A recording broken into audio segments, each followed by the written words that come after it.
Hello again. Welcome. I would say good morning, but that wouldn't work for some of you. I would say good afternoon, but that would only work for a few. And I'm not going to say good night because our friends in Vietnam, Singapore, and Asia, you're up, you're ready to learn from John Maxwell.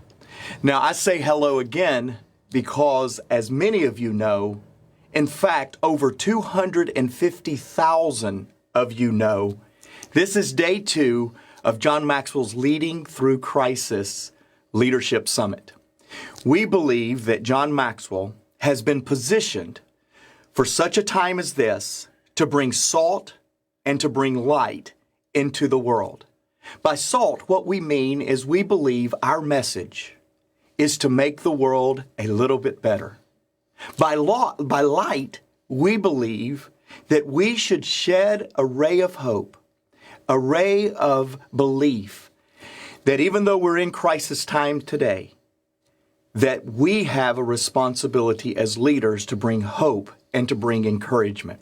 Now, I'm taking just a couple of extra minutes today in my preliminary talk, not because John's not ready, he's wishing I would get off the set, but really because yesterday we had so many of you, again, 250,000 of you, flood Facebook, flood johnmaxwell.com live stream, so much so that we had some buffering issues. Now, if you're having buffering issues now, if you have it when John starts, back your player up about 1 minute, and that will help you with the buffering.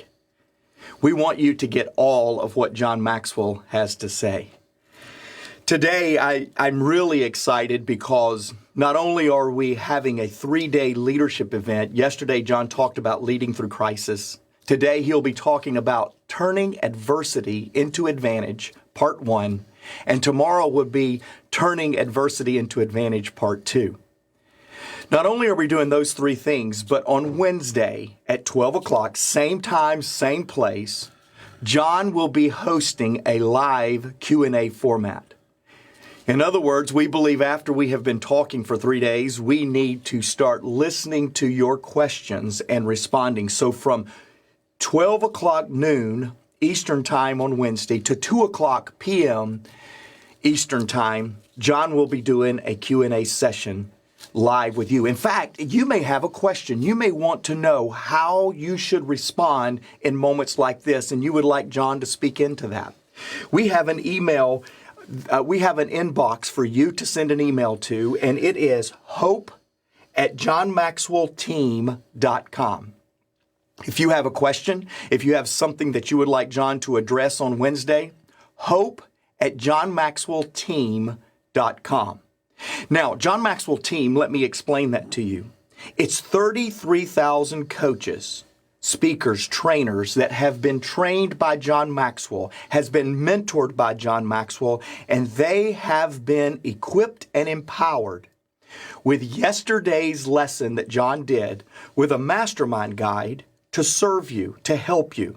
In fact, they are capable of being able to take John's content from yesterday. By the way, if you did not listen to it, go to this same page, scroll up. The entire message is there from yesterday. These coaches, we have given them mastermind guides, and they are able to help you as a small group, a virtual group, to go through the content to make your team more effective in times like this. In fact, if you would like a teammate to help you, one of our 33,000 coaches around the world, you can go to johnmaxwellgroup.com. Scroll down to find a certified JMT member, and you will be able to find one in your area. They're standing ready to help you. Now, I'm just about done, but we're going to do something else today that I'm really excited about. In fact, as John is teaching, I'm going to challenge you. There's a box right down, those of you that are watching Facebook Live, there's a box, there's a little arrow, there's an action item that says share. And I'm going to challenge you, share with your Facebook community what John is teaching today. We heard so many comments that his message was spot on, and we believe today's will be no different. So hit your share button, get this message out there, because we do believe that the John Maxwell message needs to be heard in times of crisis. There's one more little note that I want to do before I turn it to John and he's ready to go, and I hope all the buffering is done. But we decided as a team last night, out of literally over 4,000 comments that was posted about John's message, we took out 20 of those comments. And today I'm going to share 10 people that made a comment. And for those of you that I share your comment live here, if you will send an email to hope@johnmaxwellteam.com, John is going to send you a copy of his book, Leadership. We believe leadership is a message for today. And so the 10 that I'm going to read real quickly, John, I'm going to read some comments from yesterday. You haven't even heard these. No. If I read your name, if I read your comment over the next couple of minutes, go to hope@johnmaxwellteam.com and we will send you a free copy of John's book, Leadership. Now, here's what that means for today. Not only share John's message, but post a comment. Let us know what John is saying that is impacting you, and we will do our best to be better over time. Now, Jog Lim said, John, it gave me renewed hope that thinking positively doesn't minimize the pandemic, but rather proactive means we have strong belief that things will get better, and we need to be able to give strength to our families that together we can weather the storm. Jog, thank you. We want to send you a book. Janice Hansford said, very powerful, very insightful. Love being able to watch something worthwhile during this time of uncertainty. You qualified for worthwhile, okay? Yeah, well, it's not hard to beat the media. All right, John, you're going to help me. Christina Swetzer Grigoriou. Oh my gosh. I'm going to let you help me with this name. Christina Swetzer, my Southern. Grigoriou. She said, thank you for the insight. The presentation that gave me great tools to work with my team. Thank you also for the lighthearted visual of doing the hokey pokey on the tank in Israel. Karen Headlam Cyrus said, show me your scars and deal with your mess. Yeah. I made a mistake, but I am not a mistake. That's beautiful. Leslie Stoneham said, loss is wisdom acquired early. Wisdom comes from dealing with your mess. That is so good, John. Yeah, works. Brittany Nicole Bishop says, hope is far better than optimism. Yeah.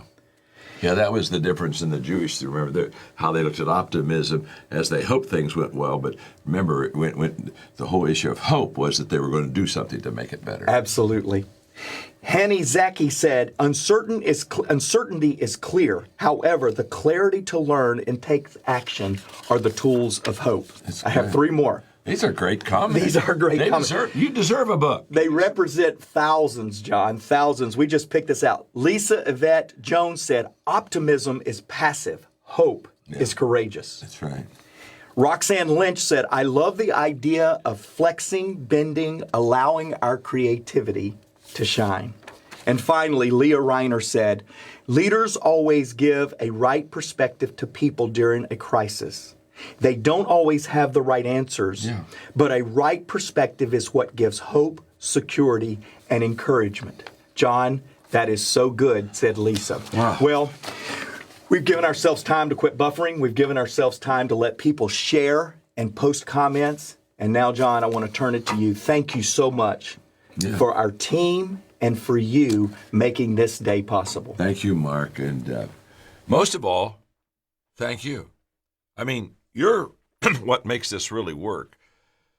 To be honest with you, I was pretty staggered when the team came back with all the people that were part of yesterday when I talked about how to lead through a crisis. I mean, I knew we were going to have a good number, but when they told me that, over 250,000 plus so many of, Mark, didn't you say to me, those 250,000, many of those people said they were going to, what's the technical term? They're going to pass it on to others? They're going to share. They're going to share it with their page. So in other words, they put it on, share on their page, okay? That's correct. You can see I'm the technical wizard around here. So what that means is it's going to go to multiplied many, many more. And, well, that's very exciting to me. In fact, I've given a lot of time of thought from yesterday on leading through a crisis to today. And pretty much, let me just frame what my thinking is. I felt yesterday was a success. And I mean it not because I was the teacher. I think it was a success because you were there and you're hungry to learn. And we're all in the same boat. It's like the stupid story of the two guys that were on one side of the boat and there was some on the other end. And there was a hole on the other end of their boat. And the one guy says to his buddy, "Aren't you glad it's not? You're glad it's not on our side, aren't you?" Well, the boat's going to sink, folks. And so what you have to understand is during a crisis, we're all in it. We're all in the same boat. But as I framed my thinking yesterday and saw your incredible response, by the way, Mark, if you'll remind me, those 10 books that we're going to send to people that sent comments in, I'm going to autograph those. Awesome. Okay, how about that? Is that good? Great. So I'll autograph them to you. And again, get engaged with us. Stay in the game with me today. Make comments to us. And tomorrow I think I'll have Mark read, maybe 10 more. So jump in but I want to autograph it to you. Just another way of saying thank you. But back to framing my thinking from yesterday to today. My main thought has been, okay, we're helping a lot of people. That's a very good thing. Now, the question is, how can we do a better job helping a lot more people? Because I just stop here and call a timeout. Leaders, what they do is when they begin to sense they're having some momentum, they don't coast on the momentum. They ask themselves very simply, how do I build that momentum? And so from yesterday to today, I've been asking myself, okay, if we are adding value to you, if we're helping you, and 250,000+ people say we're helping them, so thank you, thank you, thank you, and I hope that you're bringing more of your people, your team, your friends, your family online with us. But if that's the truth, then the question is, how can I do a better job? How can our team do a better job in this time of very difficult days to add more value to you? And so I'm going to say right at the very front that there are some what we call free resources that'll just help you. These are things that are yours, and all you've got to do is make yourself available to them. And for example, let me just share how you can stay connected with us audibly. If you love podcasts, if you'll just go to John Maxwell Leadership Podcast, if you just go to that, you can join. I don't know. We've got over 6 million people that have followed us on that podcast. We'd love to have you. Again, it's totally free. And for videos, we do our Minute with Maxwell. Now, yesterday I shared with you that because of the crisis, I have done 30 what I call statements of strength. Statements that usually on Minute with Maxwell, I take one word and I take a minute and kind of define it through the grid of leadership. But I took statements of other people, great men and women who have gone through adversity. And for the next 30 days on Minute with Maxwell, you can get it. You can just go to Minute with Maxwell, and you can get those statements of strength. Now, here's how I'm going back to the frame of my thinking from yesterday to today. I thought to myself, I did 30 statements of strength, and I thought, I think I want to do 30 more. It's just I want to stay with you a little longer. I want to just, I don't know, be your friend, be your walking companion through this adversity, be your, I don't know, advisor maybe, I don't know. Just, my name's John, I'm your friend. I just want to walk alongside of you. And so I'm saying, how can I give you more? How can I put more into your life that will feed your life and allow you to feed your faith and basically starve your fears? That's what I'm really trying to do. Because as Mark read one of those comments, one of the people said the fact that, this doesn't lessen the crisis. I'm not trying to any way to make the crisis less than what it is. To be honest with you, I don't know what it is yet. And to be honest with you, no one else does either. We're still on this incredible learning curve about this crisis, and we don't know how long it's going to take. We don't know how bad it's going to get. So there are no easy answers. But if I can't give you definitive answers on the extent of a crisis, at least what I can do is be your friend and walk alongside of you during the crisis and feed you some faith thoughts and things that will help you to be a better person. So we got the podcast. It's free. It comes to you every week. You can have it, obviously the videos. And then if you're into blogs, for you that are readers, if you just go to johnmaxwell.com, I have a continual blog in there for you that, again, will just help to lift your site. So anyway, we're in this together. And I just want you to know, I'm just going to do my part, do my best. And, I'm human. My best sometimes isn't good enough, but I'm going to give it a shot. I'm going to give you my best shot. So yesterday I talked about how do you lead through a crisis, and the leaders just absolutely love that. In fact, Mark, you were telling me that our coaches, that there's going to be kind of an online program from our coaches to people that want to. I'm sorry. Then I'll let you sit down. Yesterday you were over there taking notes. Now I'm just bringing you in here all the time. I'm sorry. But you just told this to me right before I went on. Tell our people what is available to them if they want to, make themselves available. Yeah, so perhaps one of our team members is the reason that you're joined in today. If you would like one of our team members, our coaches that have been certified, that has been a part of John's organization, if you would like for one of them to help you during this time, they have a mastermind guide off of what you taught yesterday. You can go to johnmaxwellgroup.com, johnmaxwellgroup.com. On that page, you can find a coach near you and a certified John Maxwell team member near you, and they'll be able to help them on what you did yesterday. So they'll be able to literally walk them through the lesson. That's right. If they want to. Oh, good. Okay. Do you have that? You have that? Okay. I'm not sure I have that, but if you have it, that's all that really counts anyway. So let's talk about how to turn adversity into an advantage. And there's part of this title I like, there's part of this title I really don't like. What I really want you to get is the fact that in adversity, there are certain advantages that adversity and crisis bring to us that without that adversity, we wouldn't have those advantages. We wouldn't have those opportunities. That's kind of the thesis of the lesson today. When I looked at the title, How to Turn Adversity into an Advantage, I wasn't trying to think of it in a wrong term as far as how to take advantage of people that are in adversity. That isn't that at all. I mean, remember yesterday I shared with you that in a leader's perspective, it's always the people first. What's always best for the people? That keeps a leader's motives pure and right. If you and I are constantly saying, well, what's best for my people? Because whatever is best for my people as a leader, I should be doing my very best to provide it for them. But this is a terrific lesson on the fact that in adversity, if we have the right perspective, and this is a lesson on perspective, trust me. In fact, today and tomorrow, this is a part 1, tomorrow's part 2. This is a perspective lesson.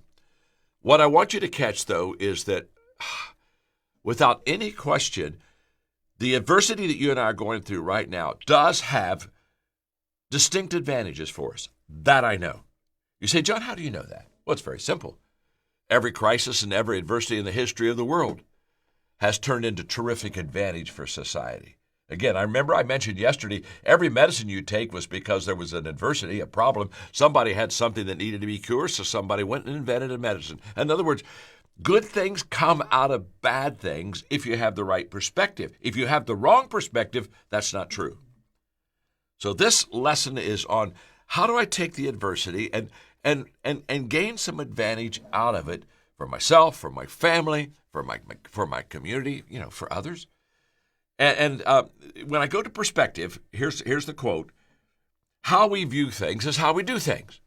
So it's possible for two people to view adversity and have two different responses to that adversity. One takes adversity and turns it into an advantage, and the other one takes adversity and says, oh, I'm at a disadvantage, and I'm a victim, and they just basically lay down, and instead of getting better, they get worse. Same adversity, same situation, two total different responses. Now, the responses are based upon a person's perspective. Let me give you an example. Albert Einstein, here was a brilliant fellow. Albert Einstein said this: in the middle of difficulty lies opportunity. Now, I've loved that statement for quite some time, and I share it with you because I think there's something very interesting in what Albert Einstein said. He said it was in the middle. In the middle. In fact, when I put that quote in here, I capitalized all the letters on middle. In the middle of difficulty lies opportunity. You know what Einstein was saying? He's saying you have got to get into the crisis. You have got to get into the middle of the problem before you see how to get opportunity out of it. Because at the beginning, We don't understand how deep the problem's going to be. It doesn't affect us enough to take away our options so that all of a sudden we get desperate for an answer. It's not at the end. If by the end we haven't seen opportunity, to be honest with you, we just passed it. The door was back in the middle. But in the middle of difficulty, adversity, crisis, that's where Albert Einstein said, that's where we find opportunity. It's that type of thinking, perspective for you and me that I want to talk about, because trust me on this, if we have the right perspective, we're going to find that to be very true. Now, let me give you an example. Now, this is a business example. Some of you are in the business world, some of you are not. So let me just give you this one because I read it just the other day, and it fits the business community. So if you've got a team, if you've got an organization, you got a big company, small company, whatever. This comes out of Forbes, and when I was going through and reading this, the thing that really grabbed my attention was the headlines. It said the coronavirus crisis is creating problems, but it is also creating tremendous opportunities. This comes out of Forbes.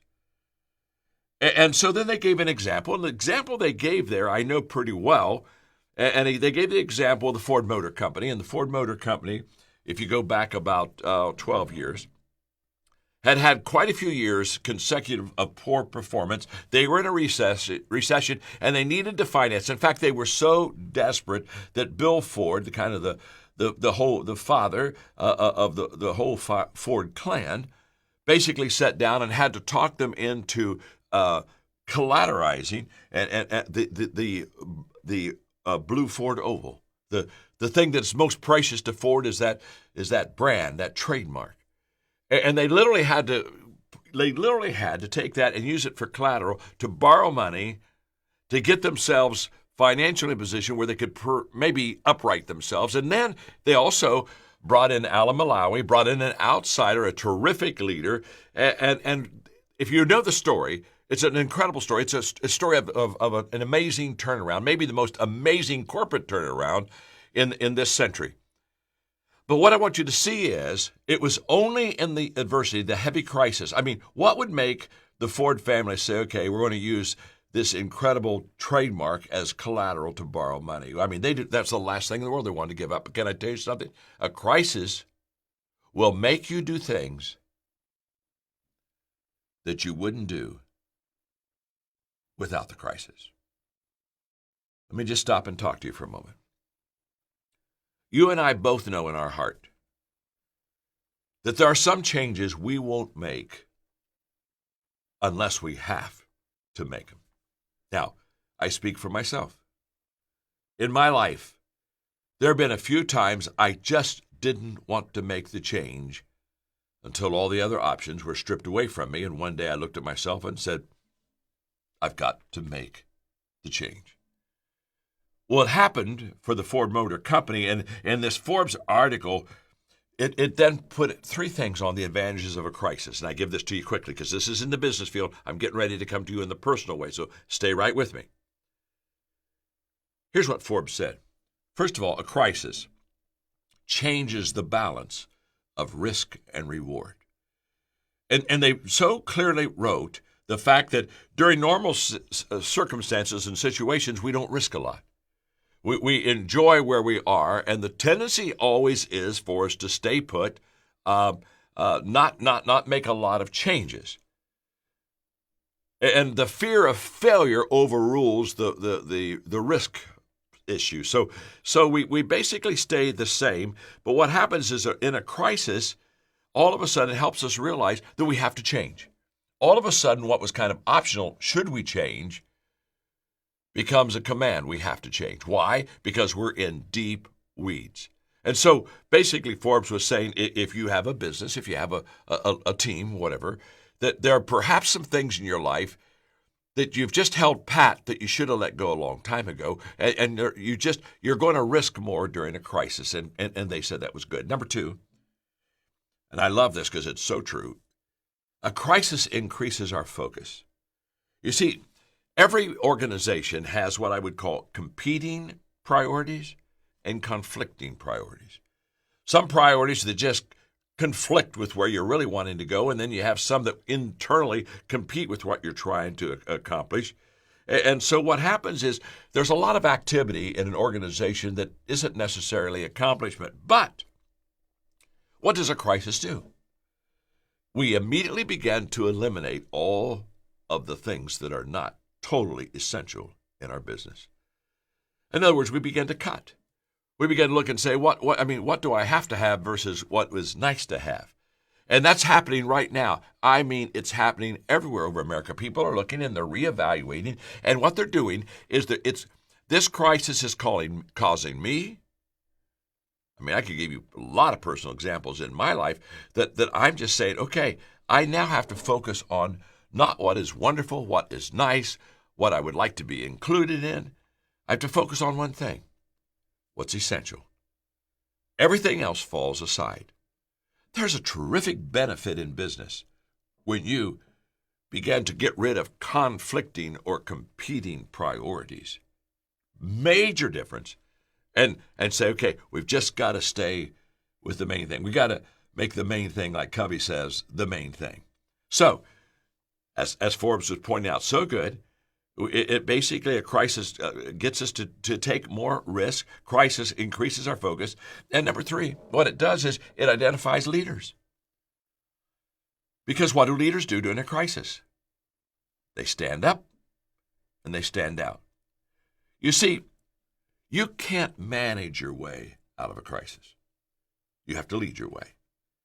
If you could manage your way, there would be small incremental changes that you can control and feel comfortable with that you would begin to allow in your life that would get you out of the issue. And that isn't going to get you out of a crisis. All of a sudden, you've got to have somebody stand up and say, wait, I'm going to lead my way out. I'm going to get creative in my thinking. I'm going to get bold in my decision making. Wow. Now, here's what I want you to see. In business or in your personal life, Einstein was right. It's in the middle of the difficulty where the opportunity begins to show itself. I could give you all kinds of examples of what I can sense as a leader that's beginning to happen. Now, I don't have the back end. I don't have the whole story. I'm looking at a picture that's not complete. But let me just give you an example. What's happened in the education world? Well, what's happened in the education world is all the kids got home. Not only in elementary and high school, but universities, colleges, sent the kids home. We got to have our social distancing. And by the way, I think that was a very wise decision. I think right now, social distancing is probably the most important thing we can do to cut this out and probably, hopefully, get some answers and move on with their life. But now, so what are the kids doing? Online classes. Kids, millions of kids right now are on online courses. Now, online courses, that's not new. That's been around for about 12, 15 years. And there has been a slow, steady increase of students taking online courses. But now they all have to do it. And here's what's going to happen. There are kids who have never taken an online course, and they're going to do that, and then they're going to look at themselves and say, wait a minute, I'm home. I can be in surroundings that are familiar to me. I don't have to go back to college if I don't want to. I can get a degree online. Now, I'm not advocating that. I'm just saying I can guarantee you, I promise you, that there are a bunch of students that are all of a sudden going to see that there's another way to get their education. I'm not even saying it's a better way, but I'm just saying crisis causes change. And I will tell you, that steady increase in online kind of classes, after this, it's going to be like that. It's just going to increase. Why? Because a lot of kids who have never done it before tested it and said, oh, this kind of works for me. I think in the business community, when people are working from home, I think it's going to change the work environment. I really do. I'm not saying it's pro or con. It doesn't matter. What I'm wanting you to see is that crisis causes you and I to make changes that we would never make if we didn't have the crisis.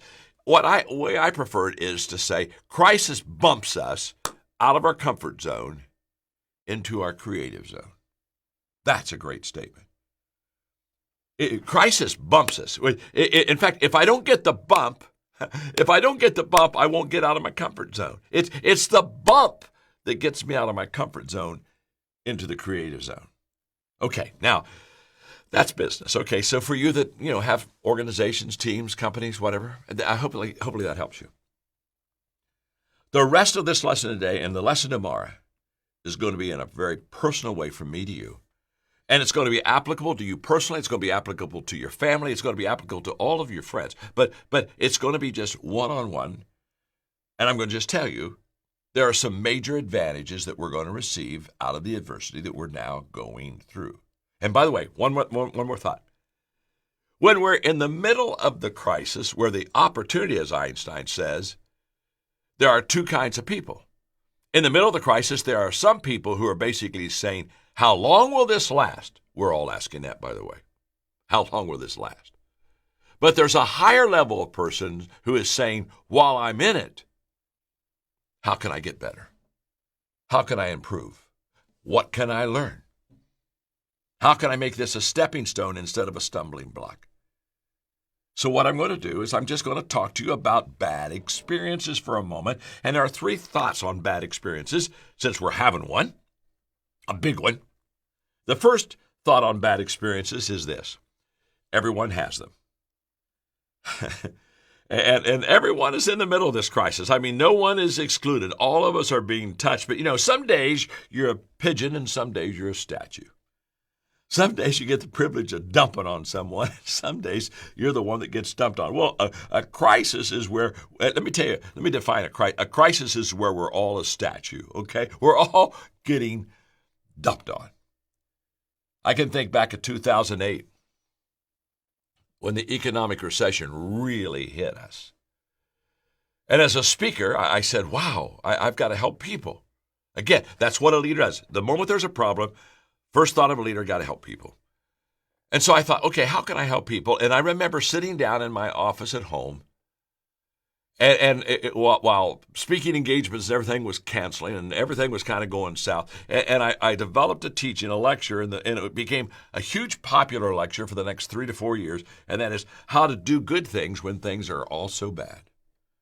How do you do good things? And it got out that I was going to have a teaching that how do you do good things when things are so bad? And for the next 3 years, companies, groups of people that wanted me to come and speak, they'd say, John, do that speech on how to do good things when things turn out bad. And it was just a pure teaching on, okay, it's bad, but while it's bad, we don't have to stay bad. This is the point. While it's bad, we can say, what good thing can I do? What good thing can I learn? Wow, that's perspective. That's the difference.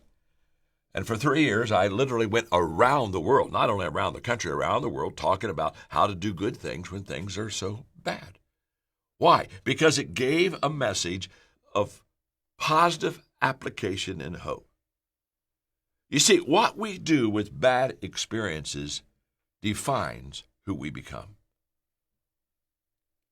What we do with bad experiences defines who we become. The second thought that I want to give you about bad experiences, not only everyone has one, okay, so we're all in the same boat, okay, and there's a hole in the boat, and it's going to affect all of us. Number 2, no one likes bad experiences. I have never met a person who comes to me and says, you know what, John, I think I'm the most happy and fulfilled during a crisis. I just, you know what, John, I love problems. I love questions I can't answer and issues I can't solve. Nobody likes this. Nobody. I don't, you don't, we don't like it. I think we're kind of like Lucy, who just basically said one time, I don't want ups and downs, I just want ups.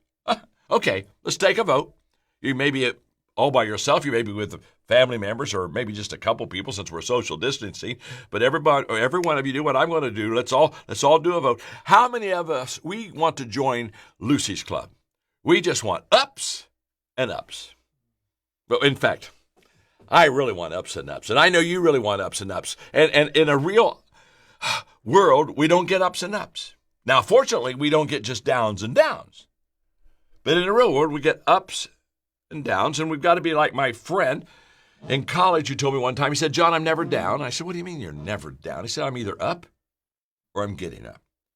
Well, in a crisis, what we're doing is getting up because we've been knocked down.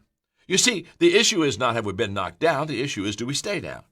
Or do we say, I don't like down. I want to get back up. It's those who don't like down, but go from not liking it to do something about it, that action, to get back up. But none of us likes a crisis. We all have it. None of us like it. My friend Chuck Swindoll, several years ago, he sent me this, and I'm going to just read it to you. It's about Chippy, a parakeet, okay? And he starts off by saying, Chippy the parakeet never saw it coming. One second, he was peacefully perched in his cage singing.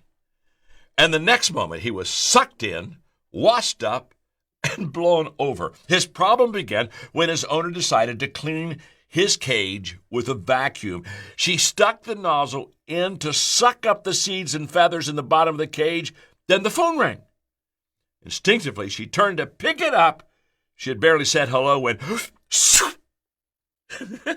Chippy got sucked in. She gasped. She let the phone drop. She turned off the vacuum, and with her heart in her mouth, she unzipped the bag, and there was Chippy, alive but stunned, covered with heavy black dust. She grabbed him. She rushed him to the bathtub, turned on the faucet full blast, and held Chippy under the torrent of ice-cold water, power washing him clean.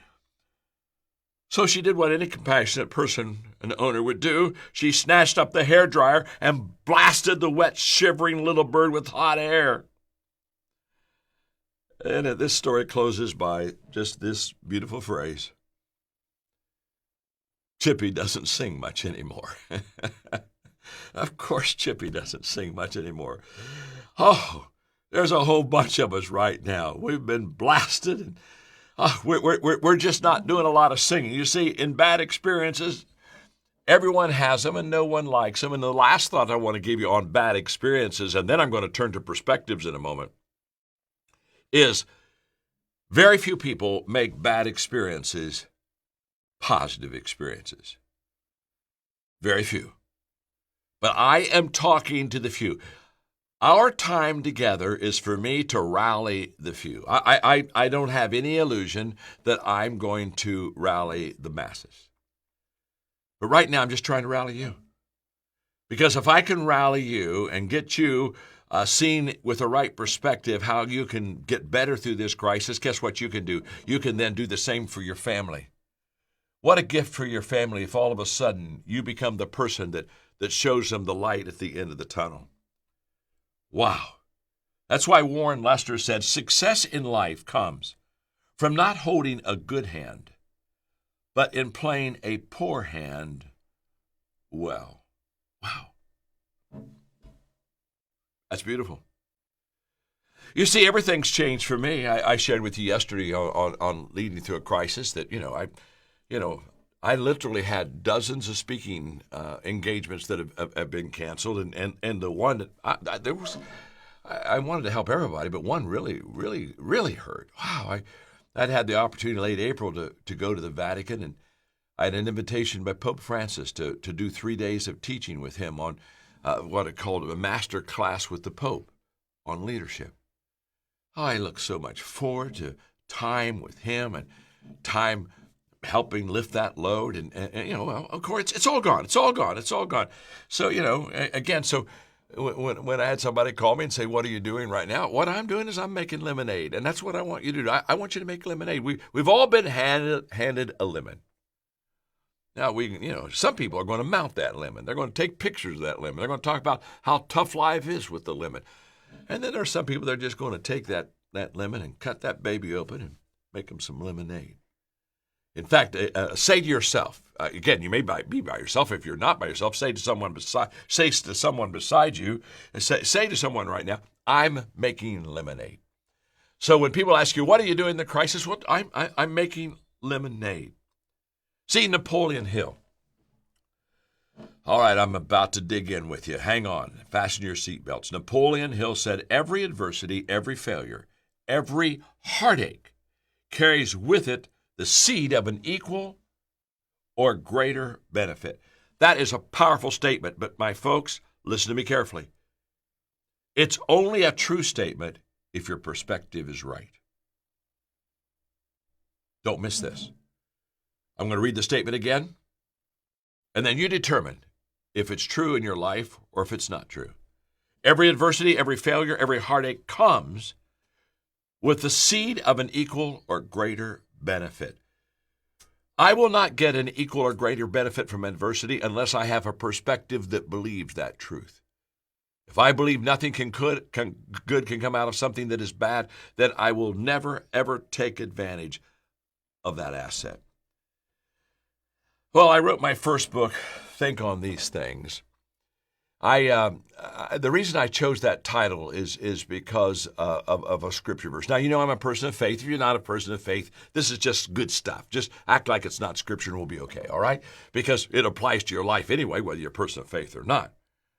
But the Apostle Paul said something that really was the catalyst for me giving the title of my first book I ever wrote, Think on These Things. Here's what he said. Summing it all up, friends, I'll say that you'll be best if you fill your minds and meditate on things that are true, noble, reputable, authentic, compelling, gracious.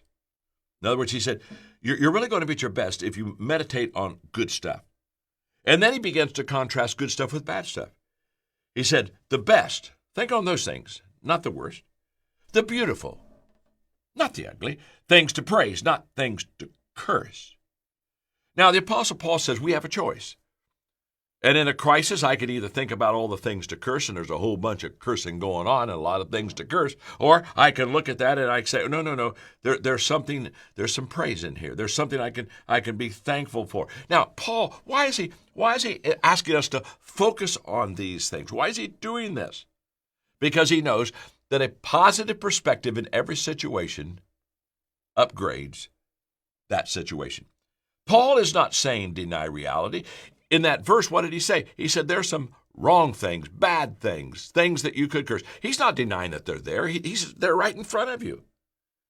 He's not acting as if they're not possible. They are possible. They're reality. But he's saying what we get to choose is what we think on. Wow. I love that. So, I'm going to give you a challenge. In fact, this morning, remember I said I've been thinking quite a bit from yesterday? This morning, I put this in my notes. I'm going to challenge you. This is one of the most important parts of my teaching today. I'm going to challenge you to be one of the few that take a bad experience and turn it into a better experience. Now, how are we going to do that? So write down that challenge. Okay, John challenges me to take a bad experience and turn it into a better experience. Okay, you got that? Now I'm going to get real practical with you here for the next 3 minutes. How do I do that? How do you do that? How do we take something bad and make it better? We have to be intentional. What I'm going to give you can't be accidental. It has to be intentional.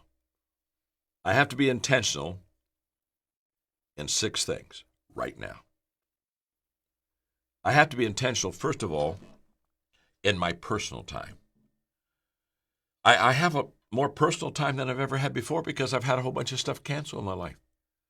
So what am I going to do in the time that I have? And I hope the answer is not watch TV. I don't mean this unkindly. TV's fine. But I hope we're going to upgrade ourselves just a little bit. For example, for me, on my desk, if you went into my home right now, on my desk on the left side, right here on my desk are 6 books. 6 books that I have purposely, intentionally picked out and said, okay, in this downtime, I'm going to read these books. Now, I haven't been able to get to them until now, but I can, and so I'm going to read those books. I'm also going to make it a time of exercise. I'm going to make it a time of trying to get a little bit better and healthy and eat a little bit better in that whole process. Okay, well, that's personal. But what the question is what are you going to do with your personal time? You've got to be intentional. I challenge you to be intentional in your personal time to do something that'll make you better. Number 2, your family time. What are you going to do in your family time? I mean, you're having more family time than ever before. Margaret and I have kind of developed a list of movies that we kind of want to see at home, perhaps together, and you know, we're going to take more walks than we've taken before. In other words, what are you going to do with your family that's just going to be positive? Maybe with your family you would want to sit down and share what I'm teaching. Wow, wouldn't that be good? Sit and gather them around and say, look, this is how we need to be thinking. Here's how we need to be acting during a crisis time. Okay, how about catch-up time? How about your catch-up time? That's the third area. And when I'm not talking about ketchup that you put on with fries. I'm talking about CATH. You know, I can catch up on some things that I would have never gotten to. And you know, things like, mundane things like a commitment I've made is to clean my closet out. That closet's need to be cleaned out for 3 years. Every time I go into it, it just looks at me and says, clean me out, clean me out. And I've ignored it. But I got a little time. I'm going to do that. But I'm going to have some time now to really give to a new book that I'm writing, that I'm very excited that's going to come out soon. And so now I can really focus on that book. Okay, how about, here's a good one for you. Number 4, be intentional in your adding value time. Okay. In a crisis, people need encouragement and added value more than any other time. So why don't you every day write down one name of a person that you need to encourage, a call that you need to make, just a touch that say, I'm going to add value to these people today. Get intentional. You'll be surprised not only how it'll help the people, but how it'll help you. Number 5, I'm a person of faith. You don't have to listen to this, but I have what I call my faith time. Well, what am I going to do as a person of faith? Well, one of the things I'm going to do is I'm going to develop my trust muscle. I'm going to really work on that. And a trust muscle basically means I'm going to have to trust God to give me strength and peace when I don't have all the answers. And by the way, if you're not a person of faith, you go ahead and do that. You'll find out how he'll help you too. He's no respecter of persons. He loves you every bit as much as he loves me. But I'm going to work on my trust muscles. I'm going to work on my gratitude now, because gratitude is most hard to express during difficult times. And I'm going to work on my prayer life. In fact, I spent time in prayer for you today. Okay, just asking God to give you strength during this time. And then, okay, the 6th thing I want you to work on is your thinking time. Your thinking time. And I want you to put yourself through a positive grid. This morning, I wrote 3 questions I want you to consider every day as you think. Question number 1, how will this crisis make me better? It's a great question. Give yourself 10 minutes, 15 minutes every day and say, okay, I'm going to write these questions down. I'm going to think upon this. How will this crisis make me better? There are answers. If you think about it, you'll find them. Number 2, how will I use this crisis to help other people? Wow, that's huge. And by the way, you're going to get an abundance of answers in that, because everybody needs help in a crisis. And number 3, what action will I take? Oh my, this is great. What action will I take that will improve my situation? What action am I going to take that'll what can I do that'll just make me better? Okay. Here we go. Perspective principles. How we view things is how we do things. I'll give you probably maybe 3 now, and then tomorrow I'm going to give you 8. Okay, so I think there are about 11 perspective principles. So don't miss what I'm going to give you tomorrow, but I'm going to give you 3 right now. Number 1, everything worthwhile is uphill. If you've heard me do any teaching at all, because I wrote a book called Intentional Living, you've watched me use the visualization of everything is worthwhile, it's uphill, and I put my arm in the air, and I just basically say, up at the top are my dreams, my hopes, my ambitions, my desires. Everything good, it's up there. It's not down here. I got to climb to get it. Now, when I say everything worthwhile is uphill, let me tell you the difference between in average times and in crisis times. In average times, everything worthwhile is uphill. And during times of crisis, everything worthwhile is uphill. It's just a higher hill to climb. But we still can climb it. You see, we are not given an overcoming life. We are giving life to overcome. There's a world of difference. I'm not entitled to winning. I'm not entitled to have an overcoming life, but I am entitled to having a life of which I can choose to be an overcomer. You see, there's a wrong perspective, and the wrong perspective is that life should be easy. I'm telling you, my name is John, I'm your friend. Life's not easy. It's all uphill. Always has been, always will be. The problem is we have uphill hopes, we have downhill habits. And downhill isn't going to get us where we want to get. So, I could give you all kind of examples. People hear me speak. I'm talking to you now. And people say, John, you're a terrific communicator. Well, I wasn't always a terrific communicator. This wasn't easy. First of all, let me give you perspective. I've spoken 12,000 times. Talk to me for a moment. If you speak 12,000 times and you don't become a great communicator, you chose the wrong field. 12,000 times. It's uphill all the way. The first time I spoke, it was terrible. Spoke for 55 minutes. I bored everybody. In fact, I went back the next year and apologized to the people that I had bored, and then I realized none of those people would ever come back to hear me the second time because I was so bad the first time. I wasn't any good. I wish you could have seen me then. If you could have seen me when I started, every one of you would be greatly encouraged. What am I saying? I'm saying very simply that it took a great amount of time, effort, energy, focus, concentration, commitment to become a great communicator. It's all uphill. Writing, it wasn't easy. Over 34 million books have been sold through my name and my writing. People say, wow, that's amazing, that's amazing. No, you got to understand, it was all uphill.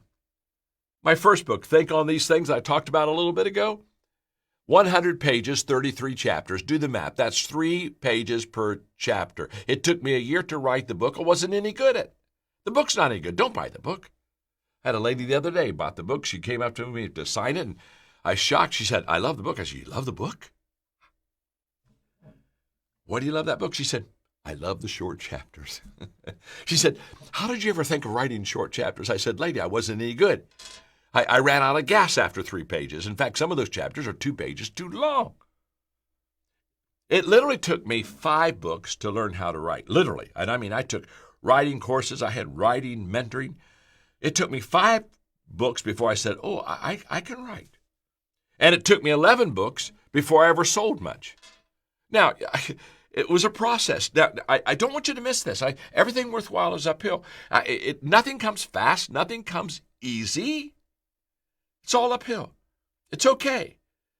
We're working on perspective here. The moment I believe and accept that everything worthwhile is uphill, guess what I do? I expect to walk uphill all the time.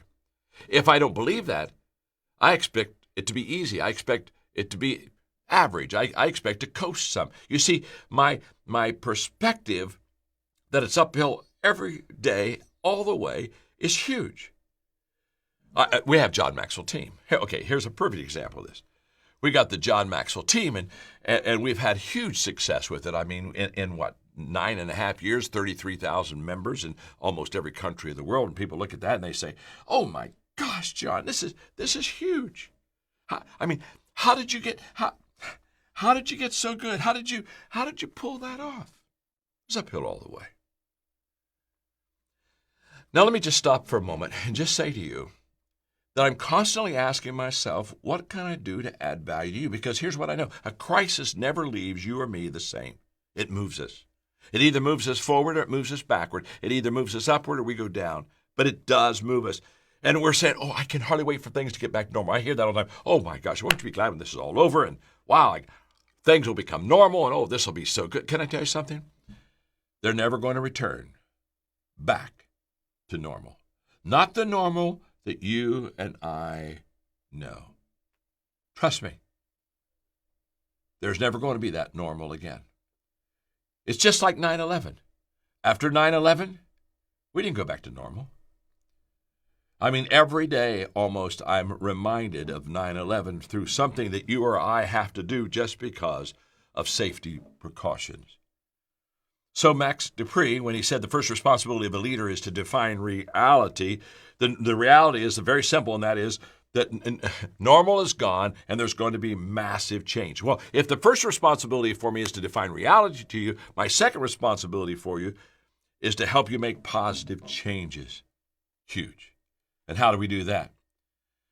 Well, I've been through a lot of changes. I've been through a lot of crisis. I'm 73. So in the 60s, I saw the assassination of some of our great leaders, John Kennedy, Bobby Kennedy, Martin Luther King. In the 70s, it was Vietnam and the incredible bitter taste that we had over political manipulation. In the 80s, we had AIDS, that for 2 years we were just trying to identify a virus, and we also had economic recession back then. In the 1990s, remember Enron and corporate undoing, and we were just kind of had lost our way ethically in that whole process. 9/11, of course, and then the 2008 recession. Now, here's what I want you to know. When things get out of control, what leaders do is they try to help people get back into control of their lives. And how do I do that? As a leader, how do I help you get back into control of your life? Well, you can control your own personal decisions. And a decision that I would hope that you would make during this crisis is a decision to personally develop and grow yourself. You see, the only guarantee that tomorrow is going to be better than today is the fact that I'm growing and I'm developing myself. I'm 73, but I'm so excited about my future because to me, I'm continually learning, I'm continually growing. There is no finish line in my life. And so how do we continue to grow? How do we continue improving ourselves? After the 2008 financial recession, I began to ask myself, how do I help other people? And I came to the conclusion back then that I was going to start the John Maxwell team. I didn't need another business. I already was quite successful in life. I had basically everything I wanted in my life. But I said, what would happen if I took people that wanted to better themselves? What would happen if I took people who wanted to better themselves? And what they need is they need good training. They need some people to good mentoring. And then what they need is somebody to put their good housekeeping seal of approval on them and say, hey, look, this person's a good person. And give them an opportunity and give them a chance. So that's why I started the John Maxwell team.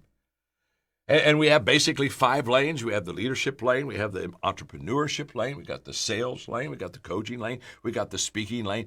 And what we knew is if we could teach you these 5 lanes, you're going to find out which lane you best identify with, but we can greatly improve your life.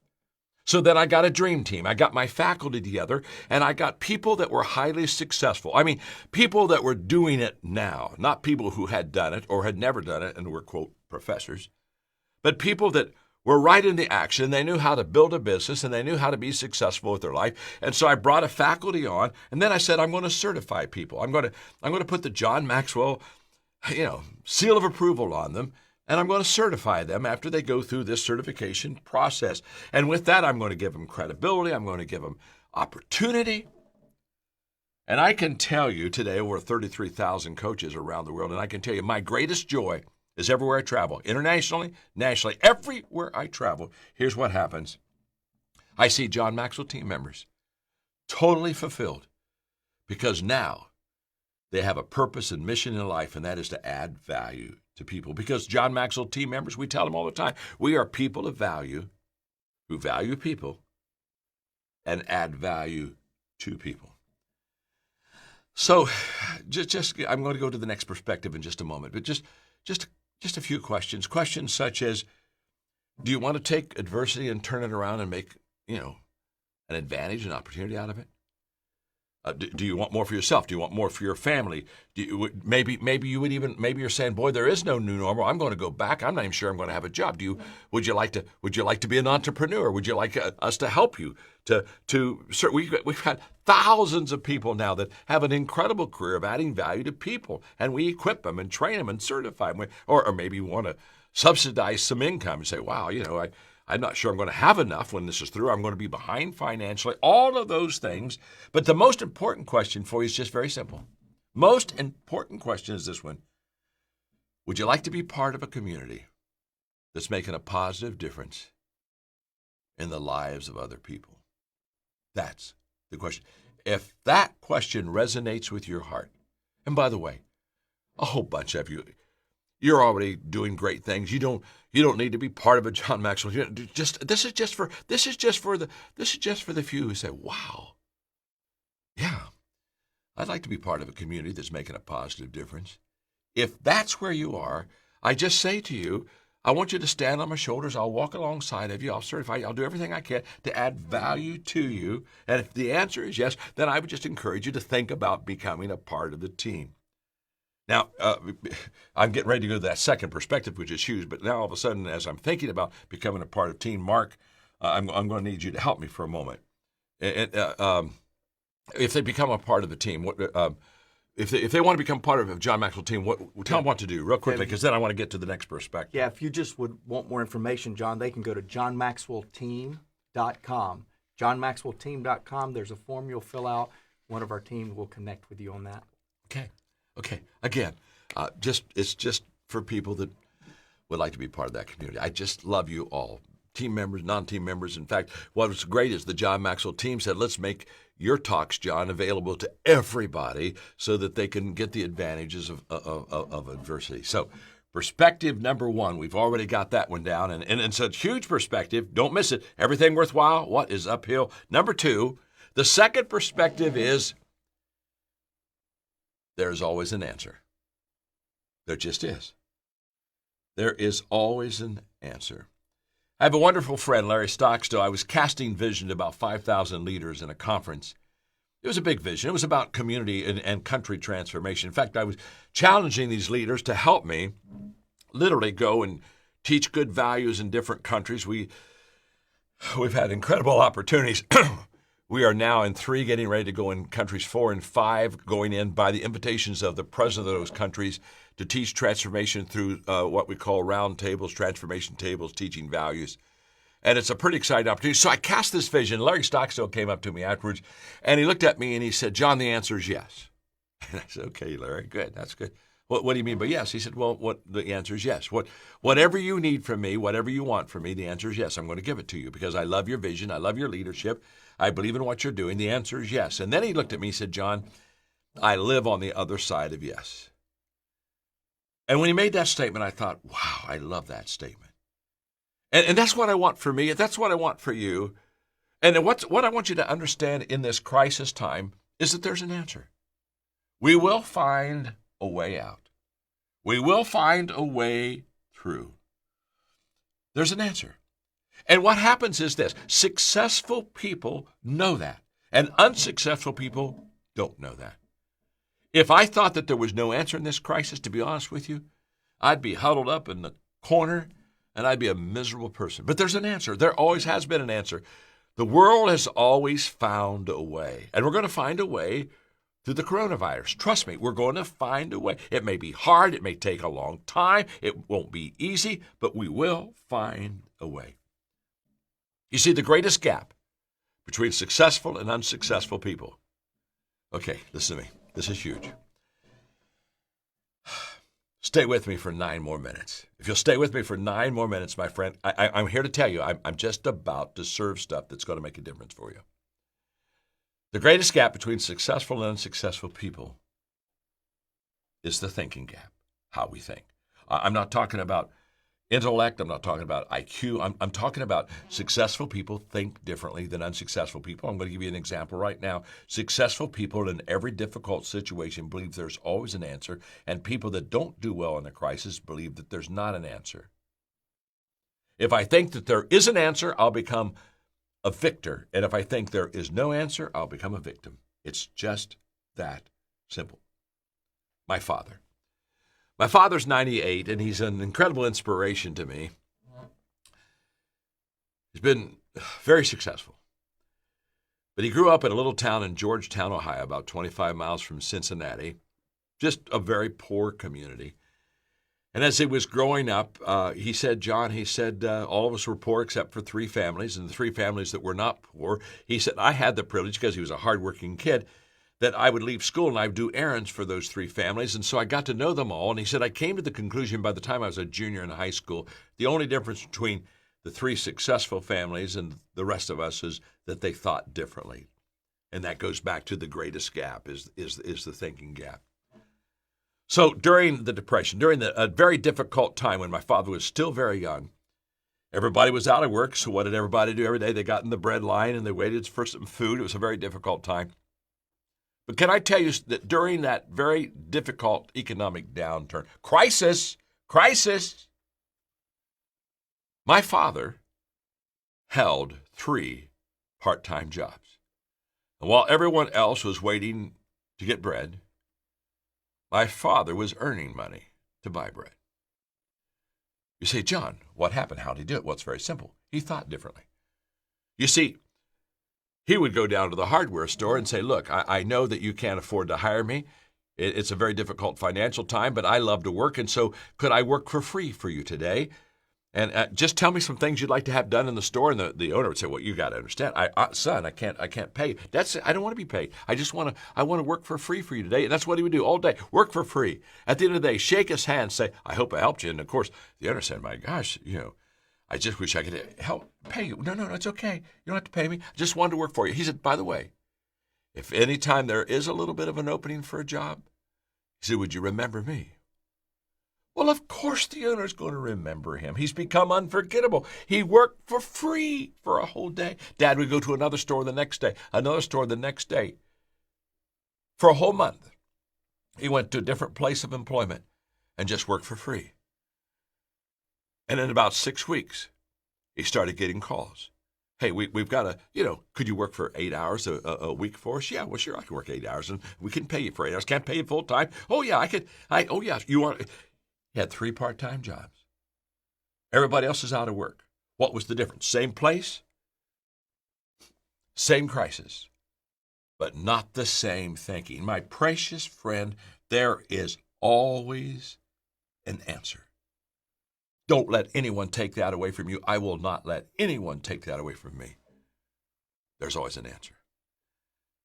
The third and last perspective I want to give you today, because I think this is just absolutely huge in your life and in my life and everybody's life. Not only is there always an answer, but number 3, allow adversity to help you discover who you really are. Because adversity will move us. It'll move us. And sometimes we need to be moved to find our niche, okay? Now I'm going to give you a real corny, cute story. This is just as corny as can be, so just hang with me for a minute. But I'm talking about allowing adversity to help you to discover who you really are. It's the kid who was playing baseball just by himself in his backyard. His mom was looking out the window, and he's the typical kid throwing the ball up and then swinging the bat. And so when he saw his mom looking out, he looked at his mom and said, Mom, I am the greatest hitter in the world. He threw the ball up, and he missed the ball, and he said, strike 1. He wasn't discouraged, picked the ball back up, threw it up the second time. Strike 2. Mom's kind of looking at him, he swung twice, he hadn't got a hit yet, and he said, it's okay, Mom, I'm the greatest hitter in the world. I only need 1 strike. I'm the greatest hitter in the world. And this time he threw the ball up, swung as hard as he could, missed the whole ball, but he swung so hard he's now on the ground. His mom's kind of feeling a little bit bad for, quote, the greatest hitter in the world who just struck out. And she said, honey, I'm so sorry. He said, oh, no, don't be sorry, Mommy. It's okay. Listen, I've discovered something. I just struck out the greatest hitter in the world. I am the greatest pitcher in the world. I love that story. It's corny. But I give you that story because, my friend, some of us need to be moved.